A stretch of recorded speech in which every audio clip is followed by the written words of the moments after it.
Hi students, welcome to Even Max. இந்த வீடியோவில் 12th standard மேக்ஸில் எக்ஸசைஸ் 1.2ல ஃபஸ்ட்டு சம்மில் 4th சப்டிவிஷன் பார்க்க போகிறோம். Find the rank of the matrix by minor method. கொடுத்துருக்கிற ஒரு மேட்ரிக்ஸ் ஆர்டர் என்னென்னு பார்த்தீங்கன்னா 3x3 மேட்ரிக்ஸில் கொடுத்துருக்காங்க. 3x3 ஆர்டரில் கொடுத்துருக்காங்க. இந்த மேட்ரிக்ஸினுடைய ரேங்க் கண்டுபிடிக்கணும், மைனர் மெத்தடை யூஸ் பண்ணுறோம். அப்போ ஃபஸ்ட்டு கொடுத்துருக்கிற மேட்ரிக்ஸ்க்கு ஒரு நேம் கொடுத்துக்கலாம். ஏங்கிற மேட்ரிக்ஸ்ன்னு எடுத்துக்கிறோம். ஏ இஸ் ஈக்குவல் டு கொடுத்துருக்கிற மேட்ரிக்ஸ் எடுத்துக்கோங்க.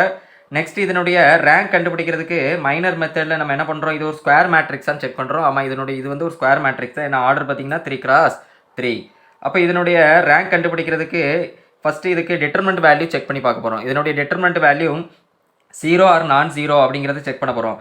சப்போஸ் டிட்டர்மெண்ட் வேல்யூ நான் 0 அப்படின்னா அதோட ஸ்டாப் பண்ணி அதனுடைய ரேங்க் என்ன அப்படின்னு பார்த்தீங்கன்னா அதனுடைய ஆர்டருக்கு ஈக்குவலாக கிடைக்கும். இதனுடைய ஆர்டர் என்னன்னு பார்த்தீங்கன்னா 3. அப்போது கண்டிப்பாக அதனுடைய ரேங்க் வந்து 3ஆக இருக்கலாம். சப்போஸ் 0 டிட்டர்மெண்ட் வேல்யூ 0 அப்படின்னா அதனுடைய ரேங்க் வந்து லெஸ் தென் 3ஆக இருக்க சான்சஸ் இருக்குது. அப்போ ஃபஸ்ட்டு இதனுடைய டிட்டர்மெண்ட் வேல்யூ வச்சு தான் நம்ம செக் பண்ண போகிறோம். அப்போ determinant of A is equal to கொடுத்துருக்கிற கிவன் மேட்ரிக்ஸை டிட்டர்மெண்ட் ப்ராக்கெட்டில் எழுதிக்கோங்க. 1 - 2 3 2 4 -6 அண்ட் 5 1 -1. இப்போ 3x3 மேட்ரிக்ஸுக்கு டிட்டர்மெண்ட் வேல்யூ கண்டுபிடிக்கிறதுக்கு நம்ம ஆல்ரெடி பார்த்துருக்கோம். ஃபஸ்ட்டு ரோவில் உள்ள நம்பர்ஸ் எடுத்து அதனுடைய நம்பர்ஸும் அதனுடைய மைனரையும் எடுத்து நம்ம என்ன பண்ண போகிறோம் அப்படின்னு பார்த்தீங்கன்னா சிம்பிளிஃபை பண்ண போகிறோம். இப்போ ஃபஸ்ட் ரோவில் ஃபஸ்ட் நம்பர் எதுன்னு பார்த்தீங்கன்னா 1. அந்த 1ஐயும் அதனுடைய மைனரையும் எடுத்துக்கிட்ட போகிறோம். அதனுடைய மைனர் என்ன அப்படின்னு பார்த்தீங்கன்னா அந்த நம்பருக்கு நேராக இருக்கக்கூடிய காலம் ரோ விட்டுட்டிங்கன்னா பேலன்ஸ் இருக்கிற நம்பரை 2x2 டிட்டர்மினன்ட் எடுத்து அதை கிராஸ் மல்டிப்ளை பண்ணுவோம். அப்போ அதுக்கு டேரெக்டாக நான் கிராஸ் மல்டிப்ளை பண்ணி காட்டுறேன் பாருங்கள். 1 4 is 4 -4 -1 6 is 6 -6 கிடைக்கும். நமக்கு ஆல்ரெடி மைனஸில் இருக்கனால +6 மாறிடும். அண்ட் தென் செகண்ட் நம்பர் எடுக்கும்போது எப்போவுமே நம்மளுக்கு சைன் மைனஸ் எடுத்துகிட்டு தான் செகண்ட் நம்பர் எடுப்போம். செகண்ட் நம்பர் ஆல்ரெடி மைனஸில் இருக்கனால அது +2 மாறிடும்.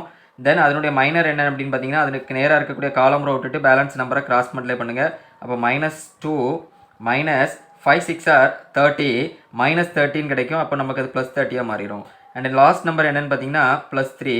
அந்த நம்பர் எடுக்கும்போது அதுக்கு நேராக இருக்கக்கூடிய காலம் ரோ விட்டுருங்க. பேலன்ஸ் நம்பரை கிராஸ் மல்டிப்ளை பண்ண என்ன கிடைக்கும், 1 2 is 2 -5 4 are 20.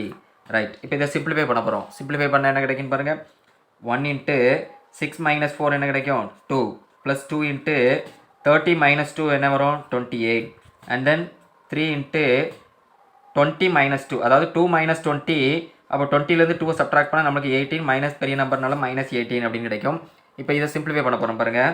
1 2 is 2 and 2 28s are 28 2ஆல் மல்டிப்ளை பண்ண என்ன வரும் நம்மளுக்கு 56 -3 18s are அதாவது 18 3ஆல் மல்டிப்ளை பண்ணால் 54 மைனஸில் இருக்கனால நம்மளுக்கு -54 கிடைக்கும்.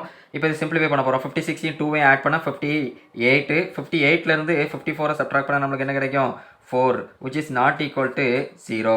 அப்போ டிட்டர்மினன்ட் வேல்யூ வந்து நம்மளுக்கு நான் 0ன்னு கிடச்சிருக்கு. அப்போ கண்டிப்பாக அதனுடைய ரேங்க் எதுக்கு ஈக்குவலாக இருக்கும் அப்படின்னு பார்த்தீங்கன்னா அதனுடைய ஆர்டருக்கு ஈக்குவலாக இருக்கும். அப்போ இந்த மேட்ரிக்ஸினுடைய ஆர்டர் என்னன்னு சொன்னால் 3. அப்போ rank of A is equal to 3. Thank you student.